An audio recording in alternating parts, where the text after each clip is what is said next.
प्रभातखबर.com, विश्वास वही, रफ्तार नहीं।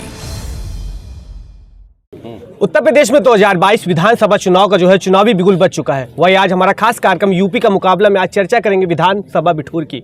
बिठूर विधानसभा क्षेत्र का क्या है हाल, क्या है यहाँ की परियोजनाओं का जो विकास कार्य। हमारे साथ में बिठूर विधानसभा के विधायक अभिजीत सिंह सांगा जी। सांगा जी से बात करते हैं क्या है यहाँ के। सांगा जी, स्वागत आपका प्रभात खबर में। धन्यवाद।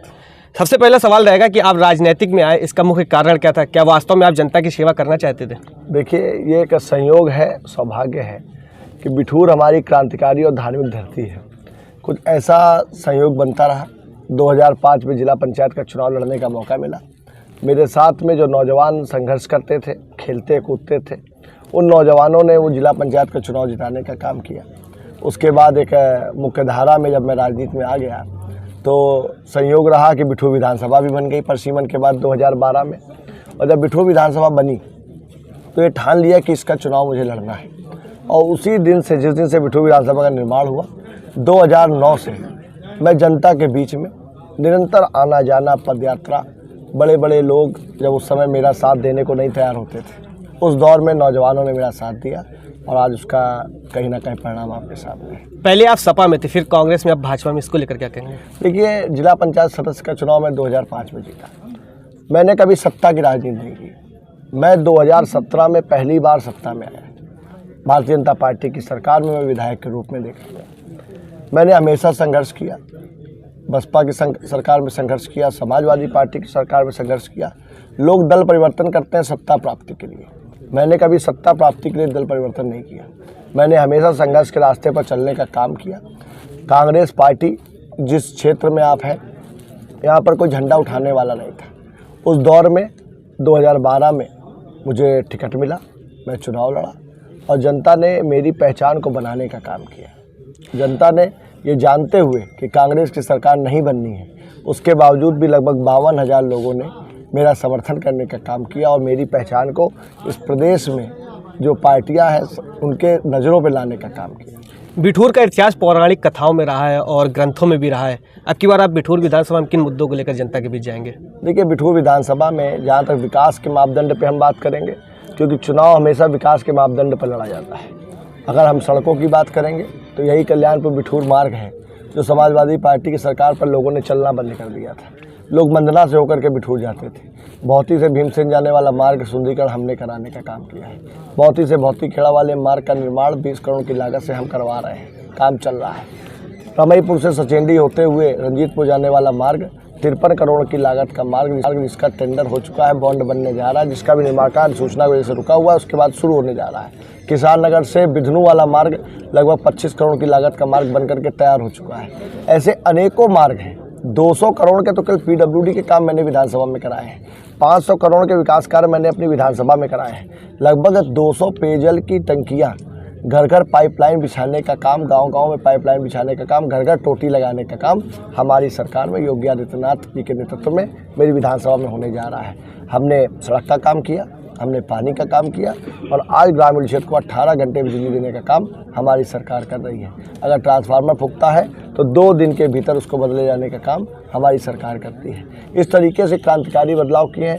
वही दूसरी तरफ हमारा बिठूर क्योंकि पौराणिक धरती है, इसकी भी आप नज़ारे को देख सकते हैं। बहुत बड़ा परिवर्तन आया है। घाटों का सुंदरीकरण हो चुका है। नमामि गंगे परियोजना के अंतर्गत ब्रह्मावत घाट का सुंदरीकरण हुआ है। बिठूर में स्टेडियम बन रहा है। बिठूर में एक आदर्श गौशाला का निर्माण हो रहा है और बिठूर में रेलवे लाइन भी, जो रेलवे मेमो ट्रेन भी अभी हाल में चला दी गई है। तो निश्चित रूप से बिठूर हमारा आने वाले समय में और अच्छा रूप लेने का काम करेगा। आपकी विधानसभा का 70% जो क्षेत्र वो ग्रामीण है और वहीं सपा सुप्रीमो 300 यूनिट बिजली फ्री देने की बात कर रहे हैं। इससे कुछ विधानसभा क्षेत्र में कुछ फर्क पड़ेगा? 70% नहीं, 95% ग्रामीण है। और जो उनका नारा है, जो उनका संकल्प है, जो उनका घोषणा पत्र है कि 300 यूनिट बिजली वो मुफ्त देंगे, पूर्व में भी जनता ने उनके अनेकों ऐसे कार्यक्रम देखे हैं कि वही प्रेस वार्ता कर रहे थे और बिजली चली गई थी। जब उनके घर में, उनके ऑफिस में बिजली नहीं आ रही है तो वो प्रदेश को बिजली देने का काम क्या करेंगे? प्रदेश सरकार में जनता ने उनकी सरकार को, उनकी पार्टी की सरकार को 4 बार देखने का काम किया है और देखने के बाद जनता ने कहीं ना कहीं भारतीय जनता पार्टी को विश्वास व्यक्त करने का काम किया है। कई बार आप विवादित बयानों पे भी घिरे हैं, आपके ट्वीट भी जो है वाल से, जो ट्विटर वाल से भी कई ट्वीट भी हैं, धर्म विशेषज्ञों ने भी उसको लेकर कई सवाल उठाए, इसको लेकर क्या कहना है?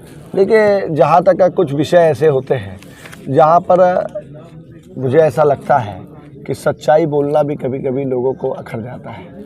कुछ ऐसे विषय थे, रमईपुर में एक विषय रहा जहाँ पर एक माँ भगवती का मंदिर है और वर्षों पुराना मंदिर है, अगल बगल के क्षेत्र के लोगों की आस्था उससे है, लेकिन क्या कारण है कि जहाँ पर हमारा मंदिर है वहीं पर कुछ ऐसी इस्लामिक गतिविधियाँ करने की क्या आवश्यकता है जिससे तनाव हो? क्या ज़रूरी है कि वहीं पर ही ताज़िया दफनाया जाए? कहीं और भी ताज़िया दफनाए जा सकते हैं।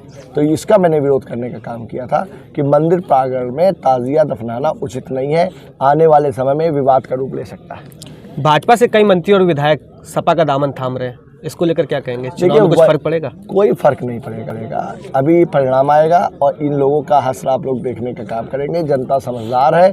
5 साल तक आप मंत्री रहे। आज स्वामी प्रसाद मौर्य जी कहते हैं प्रदेश में बड़ी बेरोजगारी है।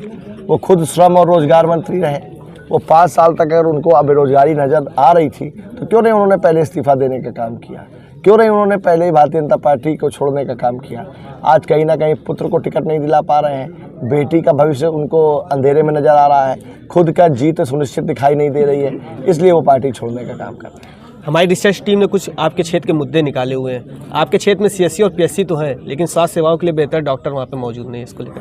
देखिए, निश्चित रूप से पूर्व की जो सरकारें रही हैं वहाँ पर कोई मेडिकल इंस्टीट्यूट बनाने का और उनको संचालित करने की व्यवस्था नहीं की गई है। जितनी तादाद में हमारे इस प्रदेश की जनसंख्या है उस तादाद में हमारे पास डॉक्टर्स नहीं है, ये एक सच्चाई है।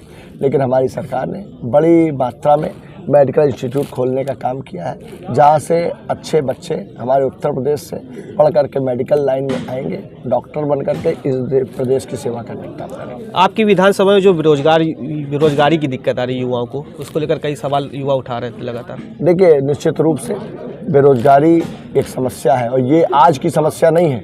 ये नहीं है कि सपा में वो रोजगार पा रहे थे और आज आके बेरोजगार हो गए। बेरोजगारी की समस्या पूरे देश में है।